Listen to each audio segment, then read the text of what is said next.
Mesdames et messieurs, bonsoir. Bon, bah, on va démarrer, hein, parce que c'est l'heure. On m'a dit c'est l'heure, donc on va démarrer. Ce soir, on va vous faire une présentation un peu spécifique, dans le sens que nous avons deux intervenants différents. Des intervenants qui représentent l'entreprise Chevrin-Gély, qui est en charge donc de la rénovation du bâti et donc tout ce qui tourne autour de la pierre. Et après Jean-Paul Calvé qui va vous faire une petite présentation plus historique donc, de ce qui pour nous est très important, c'est-à-dire la place Philippe VI de Valois et donc la halle et le beffroi. Voilà. Juste un petit mot pour vous dire qu'il y a des bonnes nouvelles qui arrivent aussi. Vous voyez que quand on fait des appels dans la presse, on a des retours. C'est un original qui doit dater des alentours de 1830, qui nous a été cédé par des gens qui ont ça chez eux. Ils n'ont que ça. Et... Bien, bonsoir tout le monde, bonsoir madame, bonsoir monsieur. Alors je remplace Stanislas, mon fils, qui aurait dû vous faire cette présentation, mais bon, au dernier moment, il a déclaré forfait. Donc, heureusement, je suis assisté de Véronique Chevrin qui est là, qui corrigera mes erreurs si je vous entendez ou... Ah, c'est mieux. Parce que je suis... bon. Et Paul Sier qui est le responsable des travaux qui sont en train de se réaliser sur le beffroi. Un petit mot juste sur l'entreprise Chevrin-Gély. On est une entreprise familiale. Moi, j'ai pris la succession de mon père en 1970 et Stanislas, mon fils, a pris ma succession en 2014. Et on travaille depuis donc 3 générations dans le bâti ancien et les monuments classés. Donc le chantier du beffroi, c'est un appel d'offres qui a été réalisé dans le courant de l'été 2024. Nous avons répondu en partenariat avec l'entreprise Crespi, en se partageant les tâches. Nous, Chevrin-Gély, on a conservé la partie pierre et maçonnerie, et l'entreprise Crespi viendra par la suite pour réaliser les sols de la terrasse, les sols autour du beffroi. Le chantier va se dérouler, ou a commencé à se dérouler, en 4 phases, de manière à pouvoir conserver l'activité de la place pendant la période du chantier. Et donc l'origine des travaux, les études qui ont été réalisées sur l'édifice prouvaient qu'un état dégradé de l'ensemble du monument, des pierres étaient fissurées, des éléments également desquamés, la pierre se délitant, le profil des moulurations était en train de disparaître. Donc dès qu'une moulure disparaît, l'écoulement de l'eau se faisant de façon anarchique provoque d'autres dégâts. Et donc la raison pour laquelle ces travaux après études ont été lancés. Donc vous avez ici sur cette image le phasage des travaux. Donc la première phase ayant commencé à l'automne concerne donc les travées 1A, 1B et 2A. La deuxième phase, donc cette phase va s'interrompre pour l'été. La deuxième phase va s'enchaîner à l'automne et ainsi de suite jusqu'au printemps 2026. Donc la première étape a été de faire une analyse sur le matériau existant, sur la pierre. Pour cela, on a fait des carottages de manière à faire analyser la pierre en laboratoire pour vérifier que les pierres que nous allons mettre en œuvre soient compatibles avec le matériau existant. Donc, on a proposé une pierre qui est en tout semblable à la pierre qui est actuellement en place. Bon, c'est un grès dont la masse volumique est de 2500 km3. Et généralement, ce sont des grès que l'on retrouve sur la plupart des édifices de notre région. Le grès à Carcassonne, ici, le grès à Castres, le grès à Mirepoix, enfin toute cette région, les édifices sont essentiellement en grès. La seule chose, c'est qu'il n'y a plus de carrière en extraction dans notre région.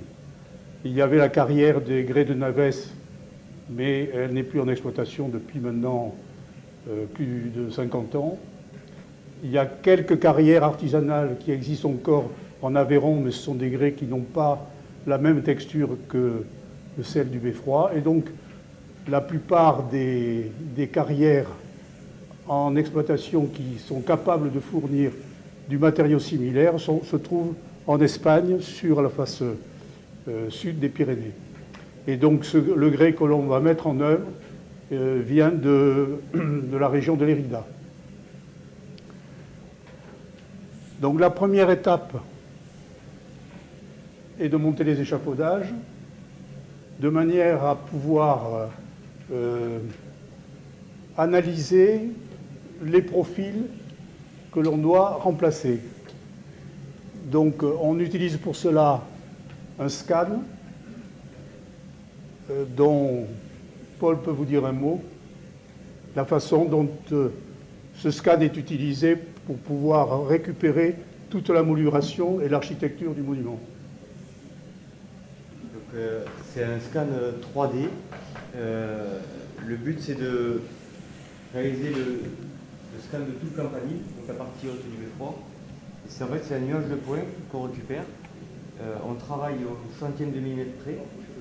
On travaille au centième de millimètre. Donc, on a une précision, nous, une tolérance au millimètre, ça suffit. Et ça nous permet d'avoir tout le campanile en 3D. Et suite à ça, on peut faire des coupes, on peut extraire des moulures, on peut aller chercher des blocs dont on a besoin de faire le relevé pour constituer ou reconstituer le bâtiment ensuite, par la suite. Et ce relevé par scanner nous sert ensuite pour les tailleurs de pierre pour réaliser les blocs à l'identique au millimètre près. Voilà. Sur le volume et sur aussi l'aspect de finition qui est différent en fonction des pierres du campanile.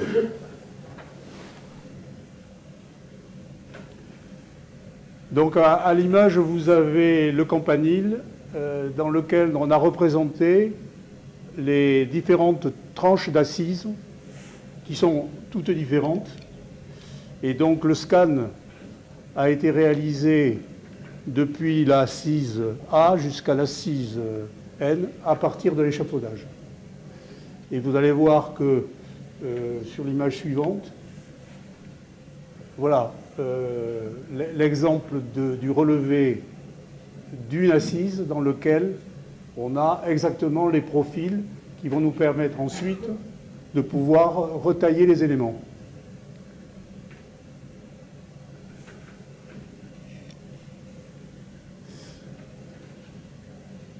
Alors nous devons à ce moment-là identifier dans la couronne de l'assise quelles sont les pierres que l'on conserve et les pierres que l'on doit changer. Pour cette assise qui est l'assise A, l'ensemble des pierres de la couronne sont à remplacer. On a un autre exemple sur la suivante dans lequel on va conserver les assises qui sont marquées en vert. Autre exemple pour une autre assise. On constate dans le relevé scanner les éventuels défauts sur le cercle en place. Donc on a déjà des assises de pierre qui ne sont pas parfaitement réalisées. Et donc on note ces défauts pour les corriger.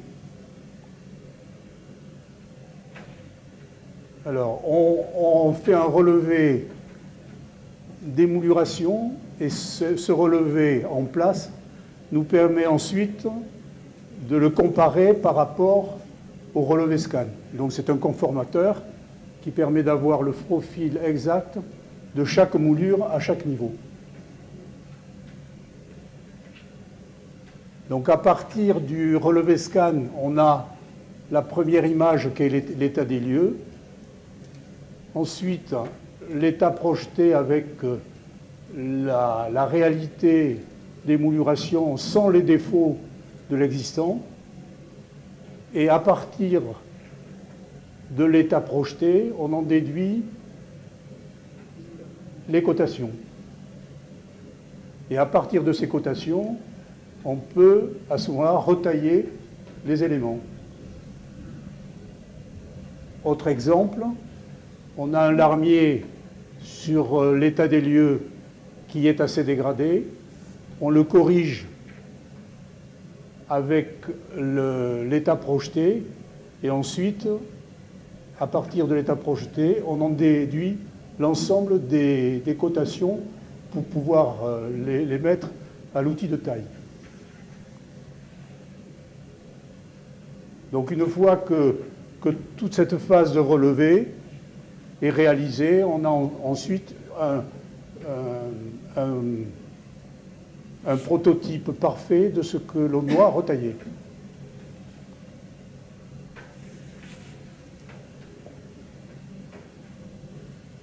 Et alors, il faut la précaution est lorsque l'on va déposer les éléments existants, c'est de le faire avec le plus de précautions possible. Dégarnir les joints sans attaquer les arêtes existantes. Retirer les pierres à l'aide d'outils comme des pinces de levage, de manière à ne pas abîmer les profils. Nettoyer ensuite les surfaces d'assises de chaque assise, ces surfaces étant malheureusement depuis des années réalisées avec du ciment, ce qui n'est pas le matériau idéal pour la pose de pierre, donc est obligé de purger ces parties-là qui sont en ciment. Et ensuite, toutes les pierres sont déposées et transportées en atelier. Donc là, on a quelques photos de la phase de dépose. Et donc, vous avez l'image du beffroi une fois que l'ensemble est déposé, y compris sa cloche.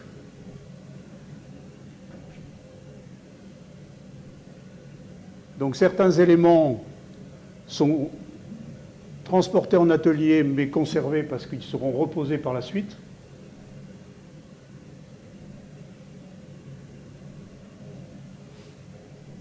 Et après, on récupère donc tous les relevés dont on a parlé tout à l'heure, de manière à numériser la taille et mettre au débit les éléments taillés. Donc là, on a une partie je crois, de l'assise, c'est l'assise de chapiteau, des poteaux.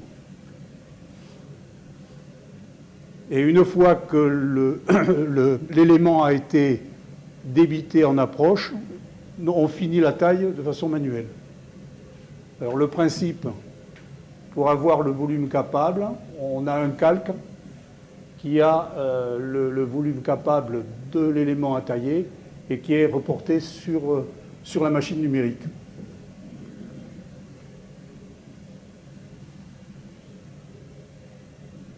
Donc là, on a l'examen de la part de l'architecte qui vient valider à l'atelier la conformité des éléments que l'on a retaillés.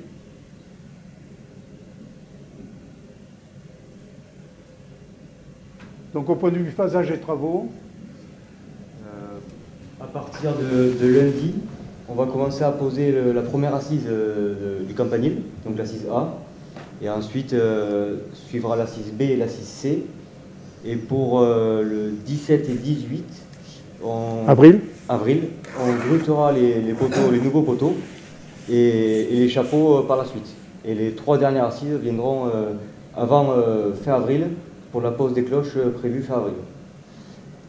Ensuite, il y a toute une partie de joints, de finition sur place en fonction des recalages à faire sur le campanile. La pose du dôme en plomb et de la charpente. Et ensuite, on déposera l'échafaudage pour montrer à la vue de tous, avant l'été, le campanile restauré. Et ensuite, on continuera par descendre par la terrasse, les faces du beffroi, et on finira sur la partie basse. Voilà un peu le déroulé. Donc dans les autres phases, les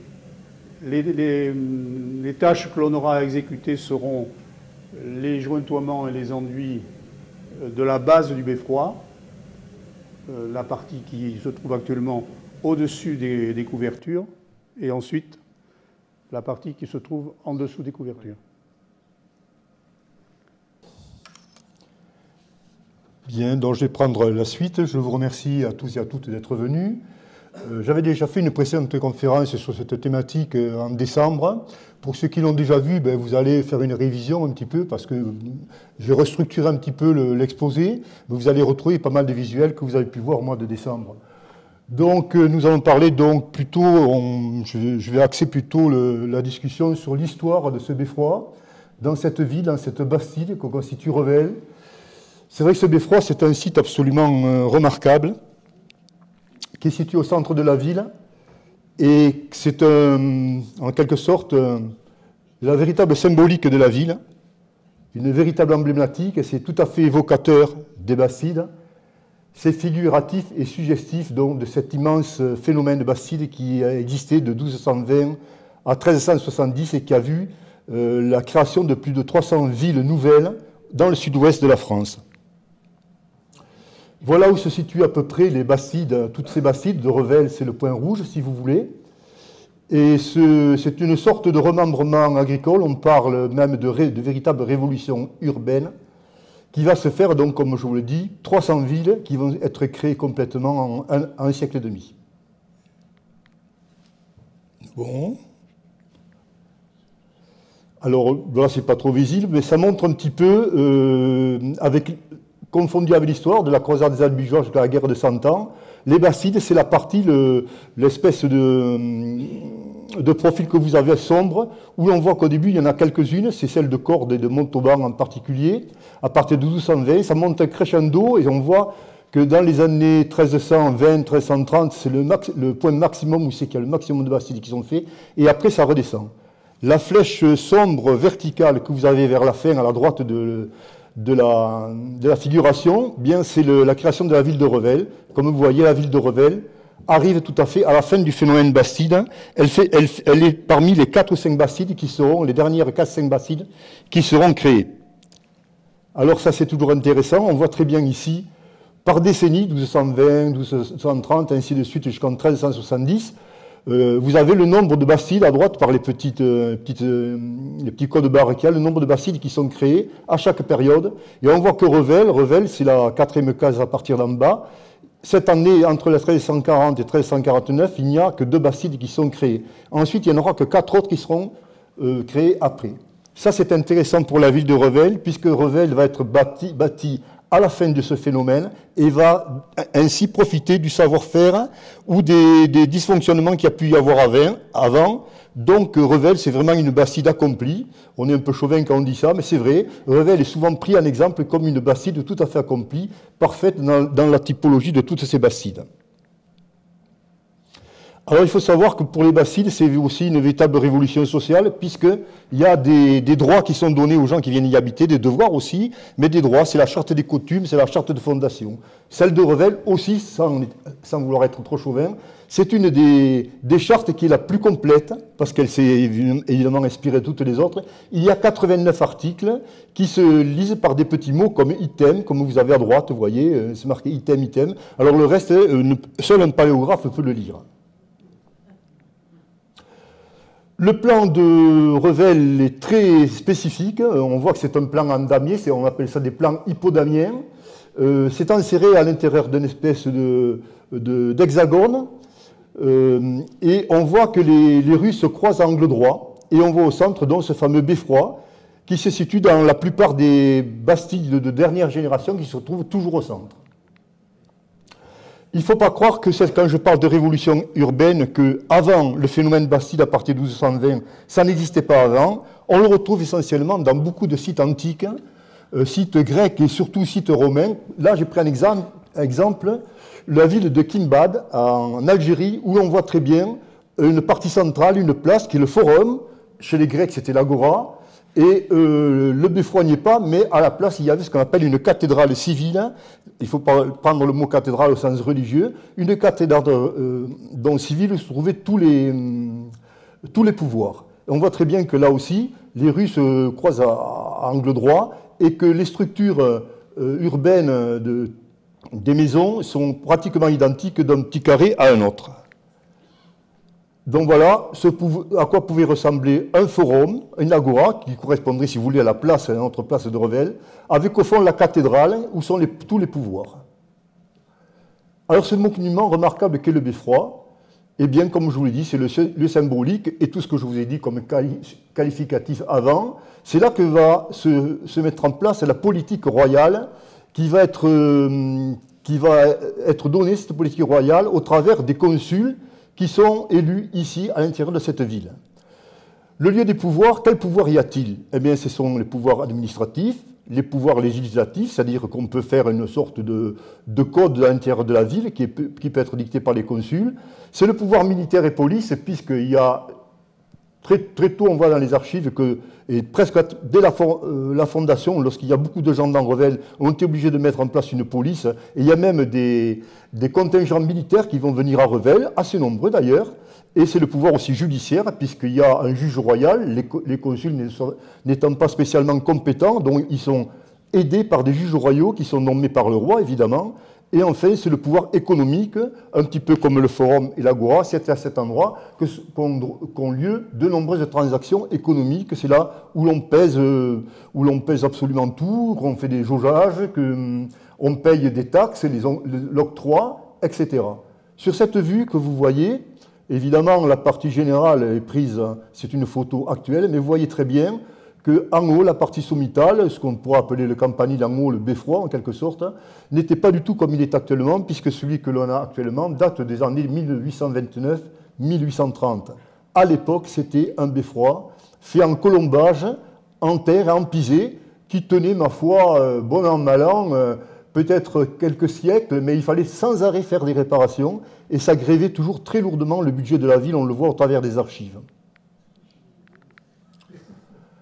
Alors, ce beffroi a plusieurs noms dans les archives. On l'appelle la maison consulaire, ça a été aussi appelé l'hôtel de ville, la maison de ville, la salle de l'auditoire, l'auditoire royal, cour de royale, et plus rarement, on l'appelle la maison commune.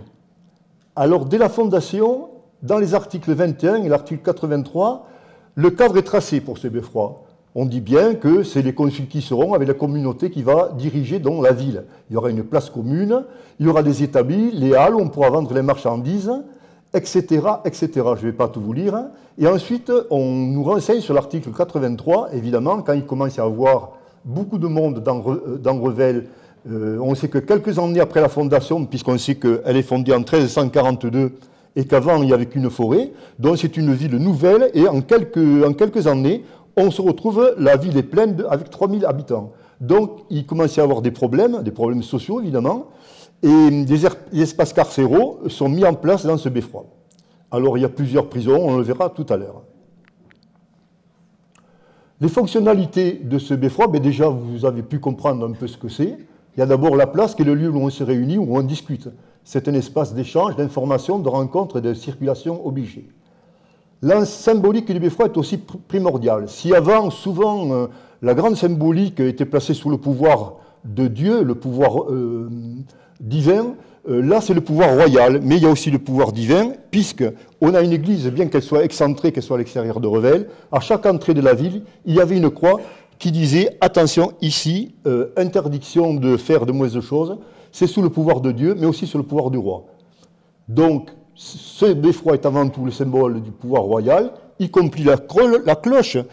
Là où les cloches, on sait qu'au départ, il n'y avait qu'une seule cloche, qui est une cloche civile et qui est une cloche spirituelle. C'est-à-dire que la cloche du beffroi ne sonnait pas pour les offices divins, etc. Elle servait pour d'autres choses que je vous expliquerai un peu plus tard.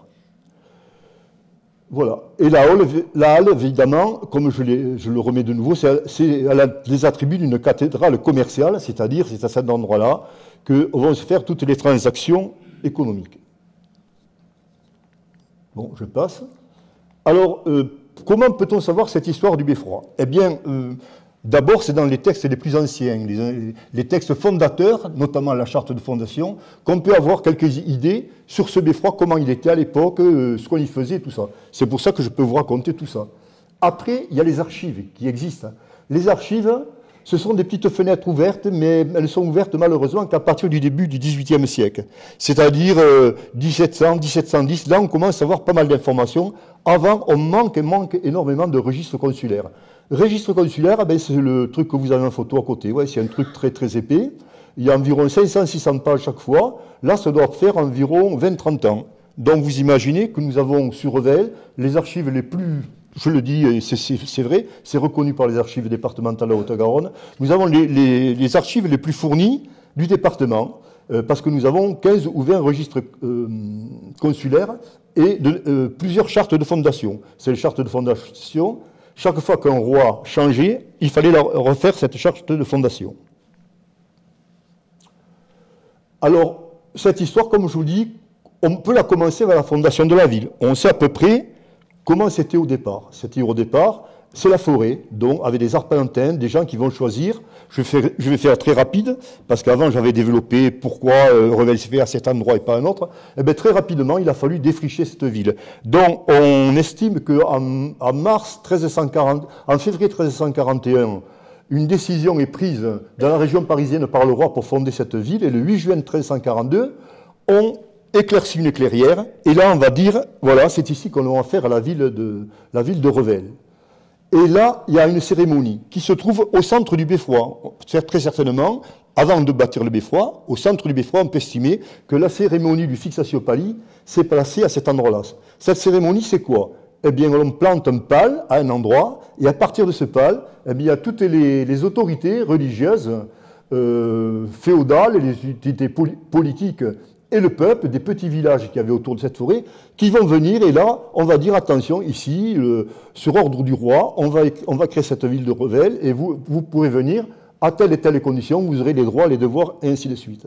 Et à partir de ce pieu, les arpentins, les géomètres de l'époque, en quelque sorte, vont tracer les rues, vont absolument tout tracer d'une façon assez bien faite, puisque les dimensions, c'est pas fait au hasard, c'est vraiment très calculé, suivant le plan à angle droit que je vous ai dit au départ, le plan hippodamien, comme celui-ci. Alors, dès le départ, on sait qu'il y a, voilà, c'est là qu'on met le fixatio pali, vous voyez le petit dessin au centre du beffroi. Alors, oui, on a aussi, comme je vous dis, le beffroi date de 1830, 1829, 1830. Mais grâce à quelques documents et des dessins qui ne sont pas toujours réalistes et qui sont très stylisés, on peut s'imaginer comment était le beffroi. Donc je vous l'ai déjà dit, j'ai vendu déjà la peau de l'ours en vous disant que c'était du coronda fait en terre, un peu comme toutes les maisons à l'époque. Et sur certains dessins idéalisés, on a ainsi, vous voyez, écrit la Bille des Revel sur celui de gauche. Il y a des clochers, alors évidemment on met des drapeaux partout, il y a des clochers partout, il y a des tours. Bon, mais ça c'est une vision très très idéalisée, comme celle de droite, où celle de droite est quand même tout de même un peu plus près de la réalité, puisque l'on peut deviner le campanile, la cloche, le beffroi et la halle quelque part, qui n'est pas tout à fait bien dessinée. ainsi que la porte Notre-Dame qui est au milieu du dessin en bas. D'autres dessins vont permettre de voir à peu près comment était la ville de Revel. Là, nous sommes au XVIIe siècle quand même, c'est beaucoup plus tardif. C'est la carte d'André aussi, les cartes qui ont servi pour Riquet, où l'on voit la ville de Revel qui est vraiment insérée à l'intérieur des remparts. Il n'y a rien en dehors des remparts, avec le clocheton, le beffroi qui est au centre. Et enfin, un plan aussi, fin XVIIIe siècle, qui va servir aussi pour l'eau, pour le canal du Midi et tout ça, pour le canal royal du Languedoc plutôt que le canal du Midi, où là, une vision à peu près réaliste aussi de Revel, où l'on devine le beffroi, mais il est coupé, il est tout à fait en haut, où on distingue la porte Notre-Dame, les remparts, l'église, et tout autour des douves, c'est-à-dire des fossés où il y avait de l'eau. À cette époque-là, on commence à combler ces remparts et on y met les plantations. Quelques autres plans sont aussi très indicatifs sur la forme du beffroi avant 1830, où l'on voit d'ailleurs plusieurs coupes de toit. Et enfin, des dessins qui ont dû être faits à l'époque, lorsqu'ils ont refait le beffroi de 1830, il y a des gens qui ont dit, écoutez, on va dessiner quand même notre ancien beffroi, essayer de le laisser à la postérité, et ça c'est très bien puisqu'on sait exactement comment c'était. Alors il y a eu plusieurs dessins qui ont été faits, et tous les dessins se ressemblent, donc on sait bien que là, nous sommes dans quelque chose, un dessin assez réaliste, où l'on voit ce double système, on voit le campanile tout à fait en haut avec la girouette et le coq, on voit très bien la pendule, on voit aussi les fenêtres du concierge, sous le toit, cachées sous le toit, puisque les fenêtres données sous le toit, on ne les voit pas, c'est les prisons, et au rez-de-chaussée se trouvait la grande salle consulaire, mais aussi la salle royale pour le tribunal et les endroits où l'on pouvait peser les marchandises, et ainsi de suite, et les mesures agraires. Un autre dessin qui correspond un peu à celui au précédent, on retrouve bien la pendule et tout ça, un autre dessin où on voit qu'il y avait une fontaine. D'ailleurs, cette fontaine, on peut dater le dessin quand il a été fait. Il a dû être fait vers 1760, puisque cette fontaine que vous avez là se trouve sur le côté nord de la halle. Elle fait face donc à la galerie du Nord. Et cette fontaine, elle a existé jusqu'en 1910-1915 environ, jusqu'au début de la guerre des 14, si vous voulez, parce qu'on le voit sur certaines photos de cartes postales. Alors voilà, j'ai mis en exergue les deux photos pour qu'on voit bien la différence. La photo de droite, vous voyez, est tirée du clocher de Grenade, hein, c'est-à-dire j'ai repris un petit peu la structure, l'architecture du clocher du beffroi de Grenade, je l'ai mis sur celui de Revel pour montrer comment c'était à l'époque. Hein. Ce type d'édifice, on le retrouve dans beaucoup de bassides, que ce soit Villa-Réal, que ce soit Montbazin et plein d'autres. On a ce genre de beffroi. Indirectement, vous pouvez même aller à Saint-Félix, vous imaginez que sur la place centrale, il y avait une halle, mais le beffroi n'y est pas. Bon. Voilà, alors là justement, photo de droite en haut, c'est le clocher de Grenade, photo à droite en bas, c'est Villa-Réal, et donc après les autres, c'est Revel. On voit très bien sur le dessin stylisé en haut à gauche, qui est un vieux dessin, un vieux plan, où l'on voit très bien le système des trois toits de l'ancien beffroi. Et enfin, évidemment, dans beaucoup de publications historiques concernant Riquet, on a eu des publications faites par l'Office du tourisme et ainsi de suite, hein, il y a des dessinateurs qui se sont amusés, dans un style que j'aime bien en plus, que je trouve assez sympa, à styliser ce beffroi, dont vous avez plusieurs façons de le voir. Comme je vous disais, beffroi, le beffroi est très symbolique, c'est l'emblème, c'est devenu un site emblématique pour la ville de Revel. Et sur beaucoup de publicités, là je vous ai mis qu'une page. Dans une publication, on en a mis une dizaine. Il y a beaucoup de commerçants, l'artisanat, tout le monde aime bien, à sa façon, remettre des dessins de ce beffroi. Alors, le beffroi est au centre-ville. Ça a une importance, puisque c'est un passage obligé au carrefour des diverses routes, à savoir les 4 routes qui viennent sur Revel, c'est Toulouse, Carcassonne, Sorèze et Castres. Voilà une vision en 3D faite à partir, vous avez un départ d'origine. Vous avez vu, il y a un plan qui est dessous, qui est le plan Maguès. Donc, ce plan qu'on a refait en 3D, à notre façon, hein, on n'est pas des spécialistes du 3D. Si quelqu'un un jour veut s'amuser à le faire comme il faut, il y aurait du travail à faire à ce niveau-là. On a essayé de remettre en place la ville de Revel telle qu'elle était, donc avant 1800, vers 1750, si vous voulez. Ce qui est intéressant de voir, c'est qu'il y a bien des chemins autour, mais à l'époque, les gens ne passaient pas par ce qu'on appelle maintenant le tour de ville.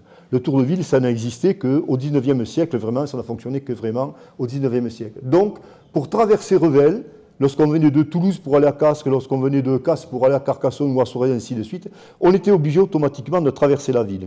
Pour traverser la ville, on était obligé de passer par le centre. Pourquoi? Parce que tout simplement, il y avait les 4 portes qui sont figurées par des petits cubes bleus. Vous voyez la porte de Carcassonne, qui est près de l'église, la porte de Sorèze, du côté de la mairie, la porte de Castres, qui est à gauche, la porte de Toulouse en bas. Eh bien, lorsqu'on arrivait par Toulouse, eh bien, non, alors, c'est pas bon. Si on arrivait de Carcassonne, eh bien, on était obligé automatiquement de passer par le centre-ville pour sortir soit par Sorèze, soit par Castres, soit par Toulouse. Et pareillement, dans l'autre... Ah, il manque quelque chose là, qui n'est pas passé. Voilà, c'est le tracé bleu. Et pareil, lorsqu'on venait de Toulouse pour aller à Sorèze, donc ça faisait un tracé en baïonnette. Automatiquement, l'intérêt, c'était le contrôle de tout ce qui passait, qui allait d'une ville à une autre, par le centre-ville, où évidemment, il y avait un poste d'octroi certainement au centre-ville, mais les postes d'octroi pouvaient se trouver aussi aux entrées de la ville. Donc là, il y avait des taxes qui se faisaient pour tous les produits qui devaient traverser la ville. C'était un moyen pour la ville de se constituer un petit magot.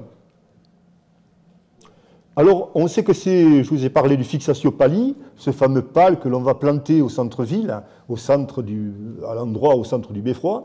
C'est à partir de là que les arpentins, vous les avez dessinés, stylisés en haut à droite, vont dessiner la ville, et on sait que tout ça, c'est vraiment orthonormé. On a les distances exactes des boulons, des emplacements des maisons, des galeries, la largeur de la halle, ainsi de suite. Alors, lorsqu'on regarde le beffroi, la place, ce qui est curieux, c'est qu'il y a beaucoup de piliers, et moi, automatiquement, je suis obligé de... Je m'imagine, je me transporte dans ce que pouvait être avant cette forêt de Vore, où il y avait plein d'arbres partout, et maintenant, évidemment, on a une ville dûment constituée. Cette forêt avait ça d'intéressant, c'est que le bois, ils l'avaient sur place, ils avaient de l'eau pas très loin, de l'argile, on en a sous nos pieds, sous l'argile, dans le sous-sol de Revel, sous nos pieds, il y a une argile de très bonne qualité qui, mélangée avec la paille, avec les fibres des céréales qu'on cultivait dans la plaine, on pouvait très bien faire du pisé, du torchis, et ils avaient, si vous voulez, une matière première qui était pratiquement gratuite. Évidemment, après, il restait l'huile de coude à y mettre. Ce qui est curieux, c'est que ce nombre de piliers, actuellement, il y en a moins, je crois qu'il n'y en a plus que 75, 76 ou quelque chose comme ça. Si on prend le plan de l'ancien beffroi et qu'on essaie de restituer les piliers qui ont disparu et qui y étaient, eh bien, on avait à l'époque, dès le départ, en tenant compte du fixatio pali, il y avait 89 piliers. Curieux, n'est-ce pas, mon cher Watson? 89 piliers, c'est le nombre d'articles de la charte de fondation. Alors, est-ce que ça se trouve comme ça? Ils en ont fait 89 sans trop le calculer. Mais moi, je ne peux pas m'imaginer qu'ils fassent 89 piliers comme ça, n'importe comment. Je pense que ça aussi, c'est un côté symbolique. Ces 89 piliers, chaque pilier symbolisait un des articles de la charte de fondation qui donnait les droits et les devoirs. Voilà les plans, voilà comment on a trouvé qu'il y avait 89 piliers. On s'est beaucoup servi aussi, pour ceux qui l'ont connu, de Roger Petit, qui avait fait une très belle maquette du beffroi. C'est le plan qui est à droite à gauche, où on voit absolument où se trouvaient les piliers. Savoir lire les traces archéologiques. Alors ça, c'est un nom, bon, un peu archéologique et historique, mais oui, c'est des traces archéologiques et historiques. On arrive à voir des choses, si on regarde bien. On voit tout d'abord, sur certains piliers, qu'il existe encore des numéros. Pas très anciens, évidemment, ils ne datent pas de la fondation, de l'origine, ni de 400 ou 500 ans. Ils doivent dater peut-être du 19e, 20e siècle, qui sont les emplacements des marchands. Chaque marchand avait une place d'un certain espace et il payait un droit de place. Il y avait des placiers qui prélevaient, comme ça se fait un peu maintenant, ils prélevaient les taxes sur ce droit de place. On retrouve aussi sur certains piliers sont certainement des piliers de réemploi, mais aussi peut-être des piliers qui ont servi, comme celui que vous avez en haut au centre, où on voit une très forte mortaise, où on voit que s'appuyait une espèce de jambage. On peut penser qu'il y avait des mortaises de bâtiments qui se trouvaient sous le beffroi. On sait que dans des textes, et on a quelques petits dessins qui montrent que sous le beffroi, on avait placé un corps de garde, qui était une véritable petite maison, qui était fermée, qui était chauffée. Corps de garde pour la police, pour la garde, la milice, je ne parle pas de garde nationale, ça sera plus tard, mais elle deviendra garde nationale après. C'est les milices bourgeoises qui étaient là, mais aussi qu'il existait une boucherie, un écorchoir sur la ville. Donc ces traces que l'on retrouve, ce sont les traces des murs. Alors il y a des loups sur la salle, on sait que des loups, il y en avait plein la montagne. C'est pour ça qu'on avait beaucoup de problèmes avec les moutons. Mais là, les loups ici, ce sont ces parties un peu plus hautes qui permettent donc de faire rentrer la lumière et deuxièmement de faire pénétrer des charrettes plus hautes. Sur le côté, ils ne peuvent pas passer, c'est trop bas, donc on passait par là. Donc ça avait deux buts essentiels, faire rentrer la lumière et faire rentrer donc des charrettes lourdement chargées. On sait que c'est en 1781 qu'on en rajoutera deux. Au départ, il n'y avait que deux. C'était, je crois, celui du sud et celui du nord. Si l'on regarde bien la base de ces piliers en bois, qui ont été fortement dégradés, on peut très bien supposer qu'au départ, ils n'ont pas trop réfléchi au problème d'humidité et de capillarité, de remontée des eaux qui auraient pu pourrir la base des poutres. Mais peut-être qu'ils y ont pensé, on ne sait pas. Mais en tout cas, actuellement, on se retrouve avec des piliers, avec une base toujours en pierre ou en ciment pour les plus récentes. Mais on trouve parfois aussi des pierres de réemploi. Alors il y en a une qui est assez curieuse, assez remarquable, qui se trouve sur la face ouest, sur le bord de la halle, où on a une pierre tombale. Il y a marqué Rosa Émilie, décédée le 5 janvier 1796, âgée de 2 mois, c'était un ange. Voilà, alors il faut le voir, quand on le voit comme ça, qu'il y a le soleil qui tape dessus, on ne le voit pas très bien. Quand le soleil est 3/4, on le voit mieux. Donc ce sont des matériaux de réemploi. Voilà, alors ça c'est les fameux ancrages de cloisons à pans de bois que je vous ai parlé tout à l'heure par rapport à la boucherie, à l'écorchoir et au corps de garde. Et à une époque, je pense que quand j'étais enfant, j'ai vu ces crochets, dans les années 60, 70, existaient ces crochets qui permettaient de mettre les pièces de boucherie à l'étal pour le vendre. Et ces crochets de boucherie ont été enlevés il y a 30-40 ans au moins, facilement. Bon, les places numéro, la taxation de l'octroi, ça je vous en ai déjà parlé.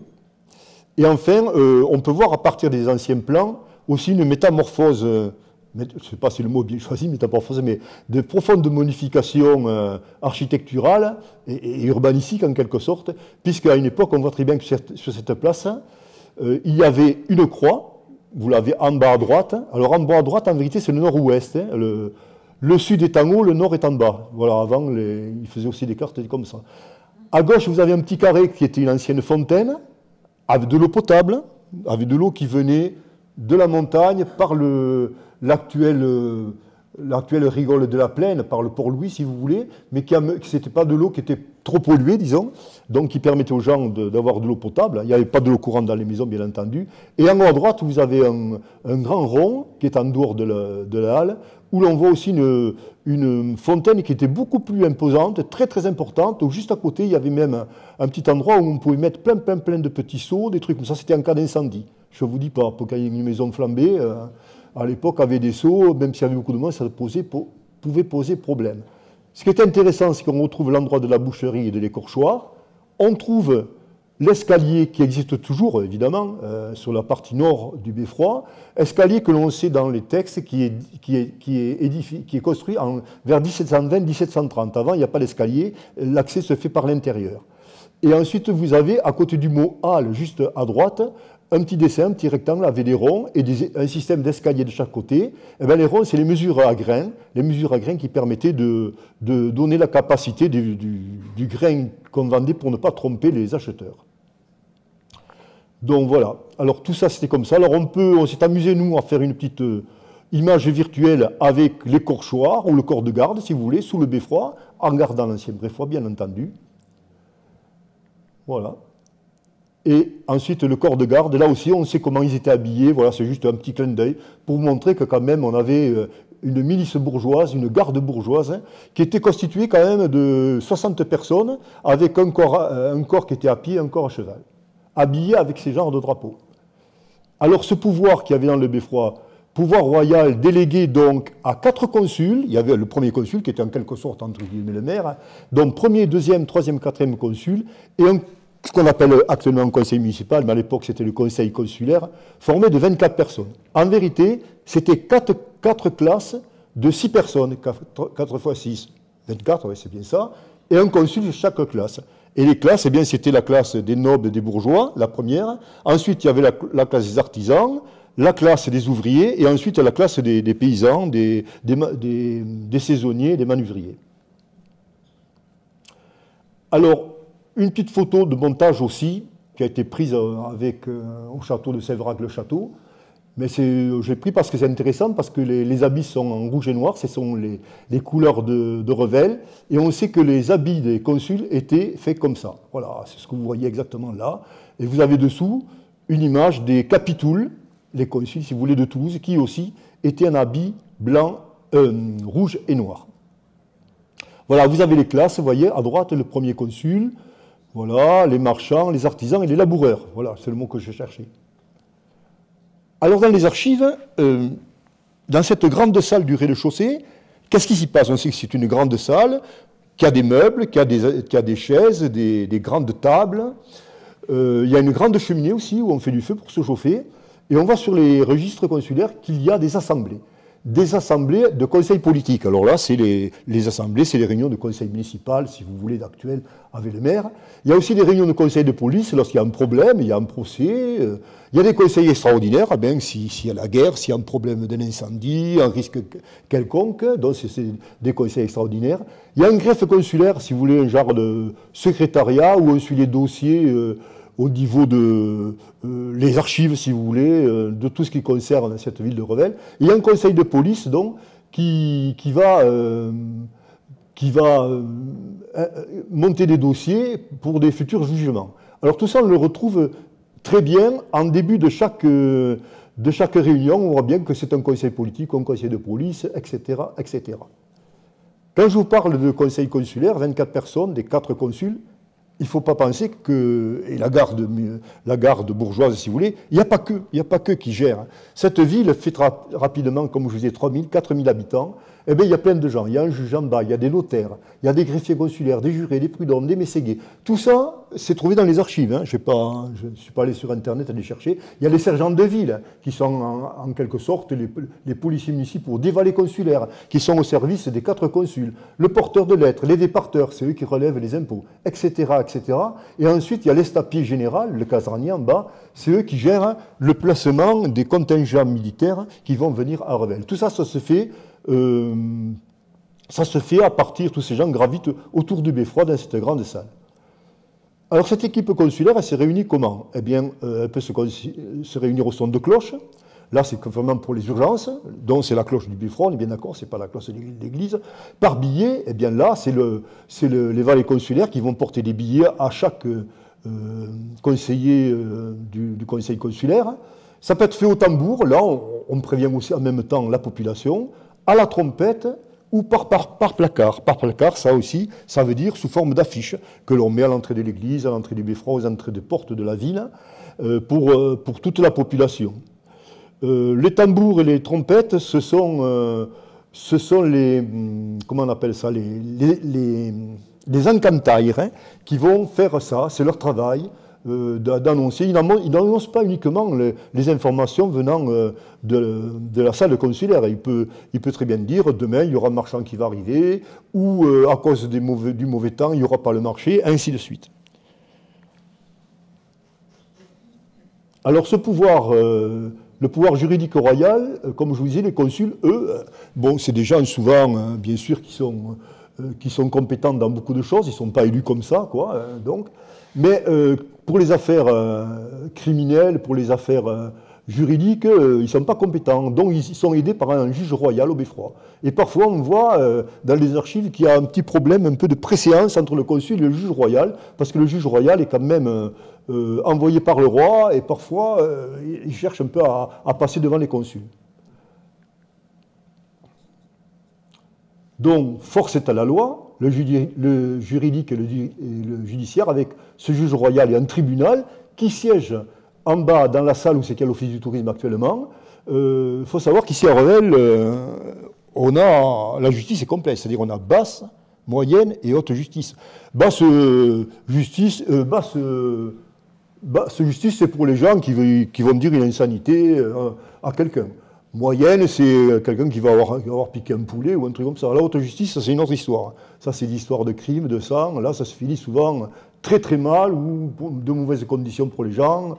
Au mieux dans les galères, au plus mal, être rompu vif sur la roue ou être pendu. Les espaces carcéraux existent. Ah oui, alors par rapport basse, moyenne et haute justice, la haute justice, donc, y compris les galères et y compris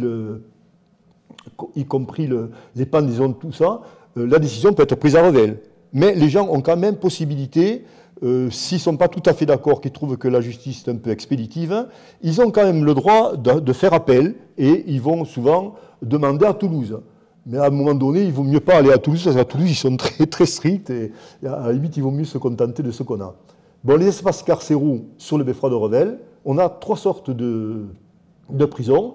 La prison civile, en quelque sorte, qui correspond à la basse et moyenne justice. La prison militaire, ça c'est pour les corps militaires constitués qui sont de passage à Revel. On a des casernes à Revel, ce n'est pas les casernes comme la caserne Niel ou Pérignon à Toulouse, mais ce sont des maisons qui sont louées. Il peut arriver que dans la ville de Revel, sur 1, 2, 3 semaines, on y ait 200, 300 soldats. Vous imaginez, dans une ville de 3000 habitants, ça fait du monde, ça peut poser des problèmes. Bon, on n'est pas là pour parler de ça, on pourra en parler lors d'une prochaine conférence, mais en tout cas, ça pose des problèmes. Et évidemment, la prison criminelle, avec un cachot spécial pour peine capitale. Et enfin, il y a les punitions, et ça aussi, on l'a à travers les archives. On a évidemment les amendes. Ça, les amendes, bon, c'est quelques sols, c'est plus cher si le truc est plus grave. Il y a une partie d'ailleurs des amendes qui partent vers le bureau de bienfaisance. Il y a le pilori, le carcan, là c'est autre chose. Bon, vous êtes attaché, vous allez voir, vous allez avoir des vues tout à l'heure qui vous ont expliqué ce que c'est. Il y a le cheval de bois, ça aussi, je vais vous l'expliquer, et les peines capitales. Alors les prisons, ben, actuellement, il suffit de regarder. Hein, on voit très bien encore les barreaux qui sont sur des murs en pierre. Il faut dire qu'avant le beffroi de 1830, les prisons étaient faites dans des espaces faits en colombage. Et on trouve souvent dans les archives, mais alors souvent, quand je dis souvent, je l'ai retrouvé au moins 10 fois, que les gars qui sont emprisonnés, ils grattent les murs, ils font un petit trou, ils partent. La nuit, ils s'en vont. Et souvent, le matin, on se demande ce qui se passe, mais on se rend compte que le concierge, en quelque sorte, le garde des prisons, était complètement saoul et ivrogne. Mais ça, on le retrouve souvent. C'est-à-dire, c'est fait un peu comme ça, un peu dans toutes les prisons de France et de Navarre. Donc, à un moment donné, ils vont doubler les corondas, vont faire les murs plus épais. Et là, quand même, dans les murs en pierre, c'est beaucoup plus compliqué. Qu'est-ce qu'il y avait marqué avant? Voilà, ouais. Alors, on a gardé aussi au beffroi une porte d'adhère qui a été conservée de l'ancien beffroi, parce que vu l'ancienneté, vu le mécanisme et tout ça, les mécanismes et notamment le système de fermeture à clé, ça c'est des trucs qui peuvent dater du XVIIIe siècle. Donc on a une porte des cachots. Alors voilà ce que c'est que le carcan, le pilori. Bon, les dessins ne parlent par eux-mêmes. Il y a les petites pancartes quand même, où vous voyez à gauche, il y a écrit voleur.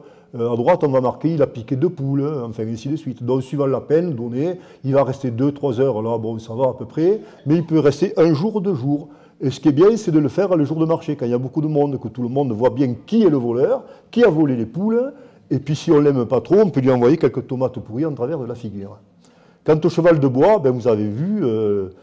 c'est une jante d'âme qui est dessus. Vous voyez que c'est un système triangulaire. Ça, c'est pour employer un mot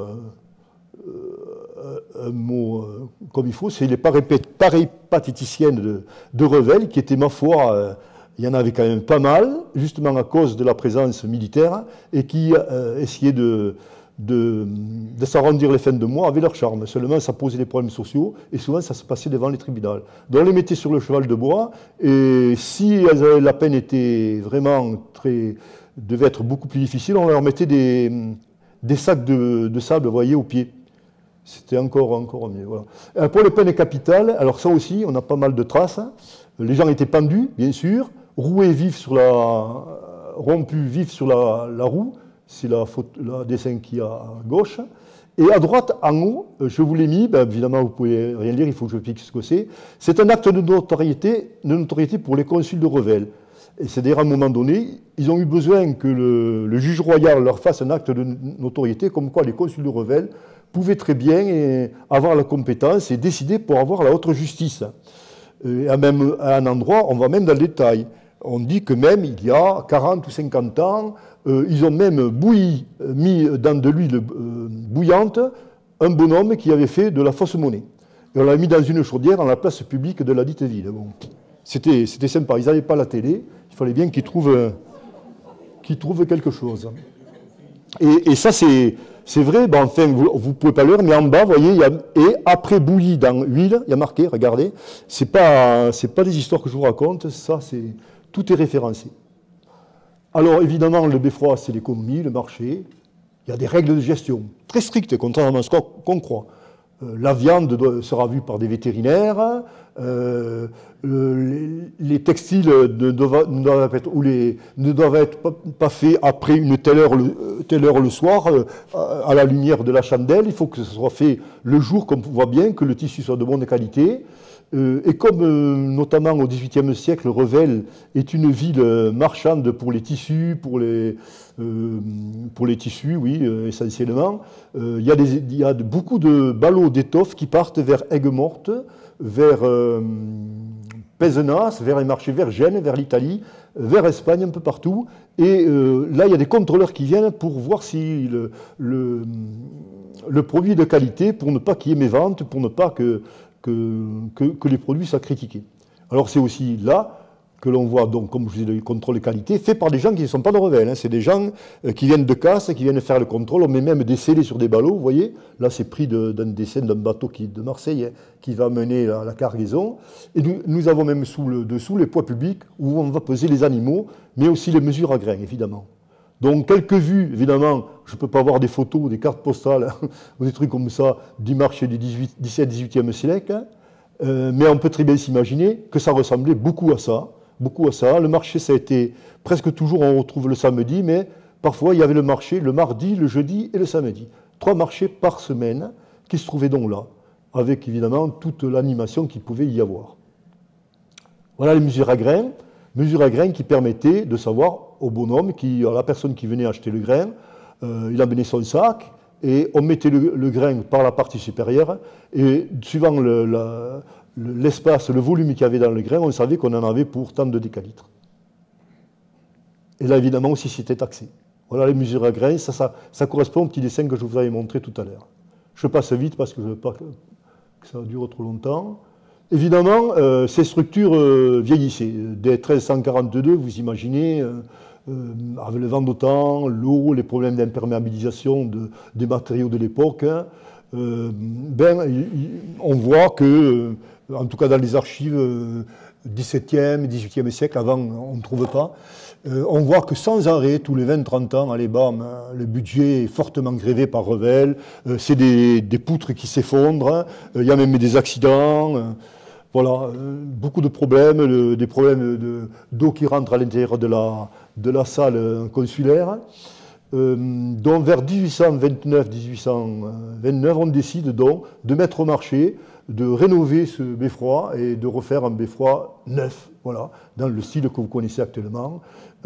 Comme ce marché est mis à la moins dite, les moins dites sont énormes. C'est-à-dire qu'il y a un gars qui se présente, il s'appelle Caville, il va faire une moins dite remarquable, exceptionnelle, qui va attirer le regard du conseil consulaire. Évidemment, la moins dite ne va pas tenir par la suite, puisqu'après, on va avoir un procès qui va durer par 10 ou 15 années, où le fameux Caville n'arrivera pas, dans les conditions du contrat du départ, à payer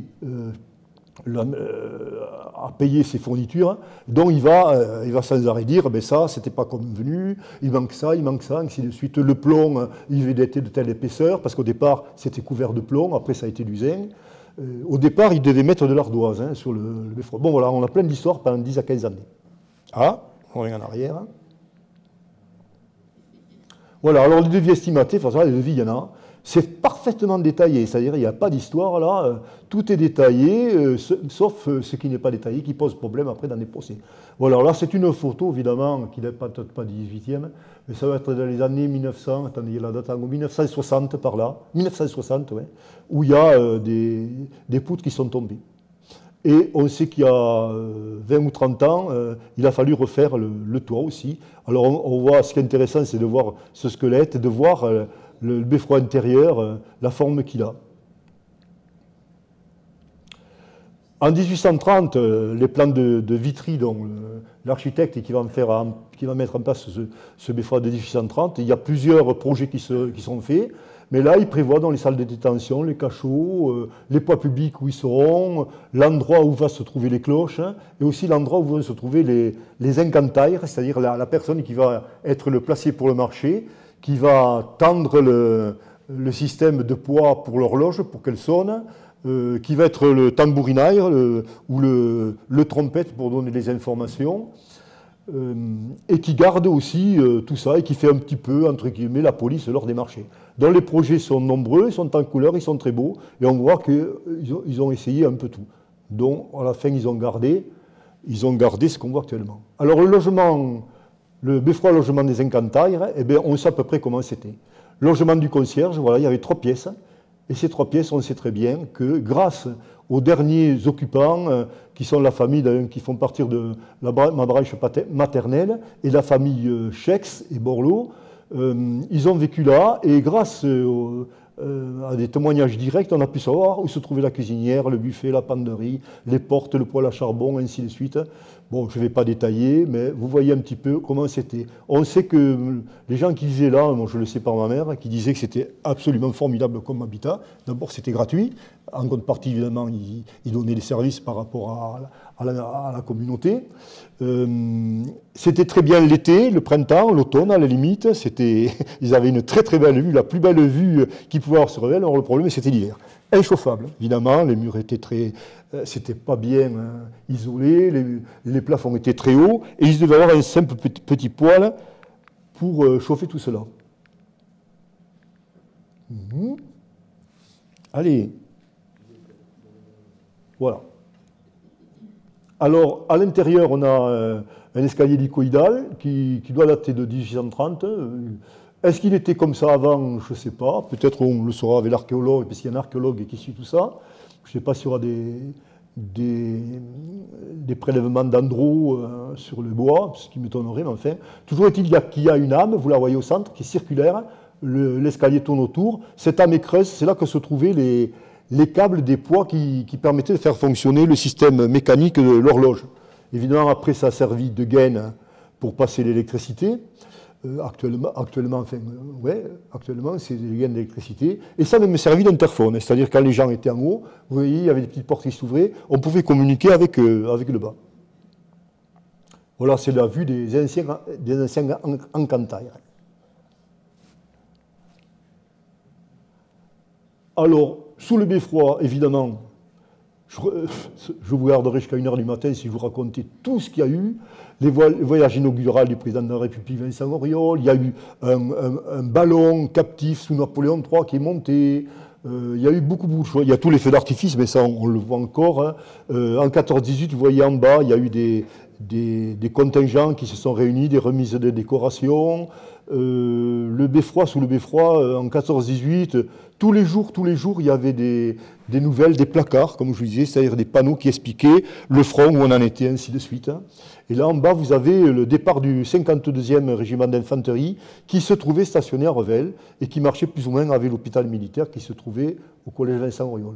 Voilà, quelques vues, réflexions, ça c'est beaucoup plus récent, je crois, c'est dans les années 2002-2004, enfin à peu près, je n'ai pas toujours les bonnes dates, hein, et où on voit les cloches, où on voit toute la structure un petit peu de ce campanile, et le fameux coq, qui est là, qui a été fait d'ailleurs en régie municipale, qui avait été fait par, je l'ai marqué quelque part, et le système de l'horlogerie. Alors le beffroi, les travaux actuels, alors là, je crois que je ne vais pas essayer de faire trop le doublon avec ce qui a déjà été dit. Alors ça, je l'ai fait avec l'aide, puisque c'est Jean-Luc Sarda qui a fait les photos, Étienne et Clément qui a suivi tout ça. Moi, je n'avais pas trop le temps, donc ils ont fait ça. La Société d'Histoire, chacun a un peu son rôle. On sait que c'est pour protéger, avant tout, protéger et conserver cet édifice. Cet édifice qui date de 2 siècles. Il ne date pas de l'origine, mais tout de même. Il date de 2 siècles, donc c'est le protéger, le conserver, mais aussi le rendre, en même temps, il essaie de le rendre plus esthétique, plus visible, compréhensible, et de renforcer ce côté unique, remarquable, complexe de ce site. Telle est la démarche actuelle. On notera ici que l'ensemble architectural revellois reste un marqueur dans la typologie d'un des plus importants témoignages du phénomène Bacide. C'est vrai, vous prendrez n'importe quel bouquin concernant les Bacides et les études, on cite toujours Revel. Revel est toujours cité, avec Grenade, bien souvent. Alors, la durée des travaux, ça, on l'a déjà dit, excusez-moi, je fais un peu doublon. Depuis 2024, on pense que début 2026, peut-être, ça sera fini. Les causes, bon, je vais faire rapide parce qu'on en a déjà parlé, c'est les usures, les dégradations qui nécessitaient absolument ces travaux, l'altération des structures, de l'ossature du monument, les infiltrations d'eau pluviale et le réseau électrique qu'il fallait revoir. Alors, voilà, alors quelques vues des travaux, on voit quand même que c'est un gros travail d'échafaudage, de remise aux normes de tous ces éléments architecturaux. Alors ça, je l'ai tiré des données qui ont été faites sur quelques panneaux explicatifs qui sont sous le beffroi, dont le coût est de 2,7 millions d'euros. Il y a une collecte qui a été faite où il y a eu 90 000 euros qui ont été collectés, peut-être plus maintenant, peut-être les chiffres ne sont pas tout à fait actualisés. Et on sait qu'on a eu, de la part de la mission Berne à Revel, on a eu la remise en chiffre de 500 000 euros, qui était la somme maximale pouvait être allouée à une ville. Bravo Revel, clac, clac, clac, frappement de main. Alors on l'a déjà vu, Voilà. Après, je vais passer très rapidement parce que vous l'avez déjà vu tout à l'heure. Donc, quelques vues quand même sur les structures qui sont sorties, qui font appel en quelque sorte à l'archéologie. Vous savez que l'archéologie, il y a des archéologues même qui étudient les usines faites dans les années 1930 ou 1950. Hein. L'archéologie, ce n'est pas toujours de l'Antiquité, de la préhistoire hein, ou du médiéval.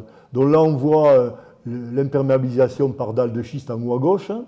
On voit les petits chenaux qui permettaient de recueillir l'eau afin que l'eau ne s'égoule pas sur les murs, etc., etc. Ce qui est intéressant, c'est lorsqu'ils ont enlevé les plaques de zinc. Comme je disais avant, c'était des plaques de plomb. Mais là, c'est du zinc, ça a dû être fait plus récemment. Lorsqu'ils ont enlevé les plaques de zinc, ils ont retrouvé la petite tête que vous avez en bas à droite. Hein. C'est-à-dire il y a un ouvrier qui s'est amusé, lorsqu'ils l'ont fait, à faire ça. Alors ça, c'est assez marrant. Je l'ai mis parce que, vous voyez, ça sort un peu de l'ordinaire aussi. C'est remarquable. On retrouve aussi ça dans des vieux meubles. Vous savez, des meubles de Mounoury ou d'autres, où parfois, il y a les ouvriers mettaient des petits billets entre des planches. Et lorsqu'ils vont faire arranger leurs meubles, on retrouve des billets. C'est le cas. Et nous, on a publié des trucs, des choses intéressantes. Voilà, je passe rapidement. Alors ça, c'est le déroulé. Je passe rapidement aussi. Voilà. Alors on se sert, dans la mesure du possible, ils récupèrent, dans la mesure où c'est sain, où c'est bon, les bonnes poutres, sinon ils en remettent de nouvelles, mais c'est toujours des poutres qui ont une apparence d'époque, quoi. Ils font même des greffages. Je vais m'expliquer. Quand il y a une poutre qui est pourrie en une partie, la partie pourrie, on l'enlève, on va jusqu'à la partie saine, et on rajoute du neuf en lui donnant l'apparence du vieux. Et je vous assure, c'est assez couper le nez ou les yeux, comme vous voulez.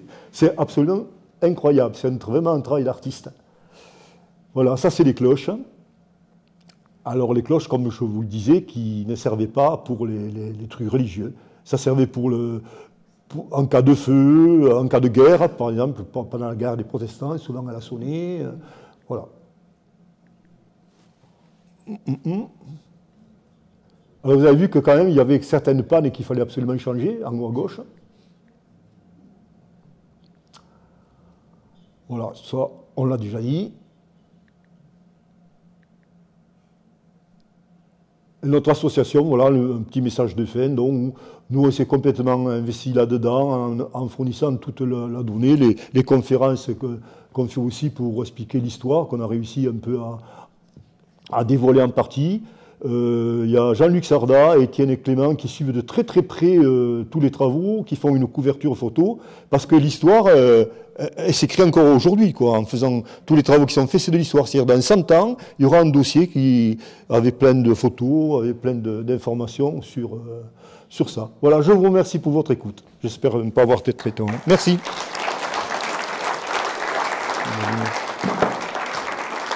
Je vais allumer.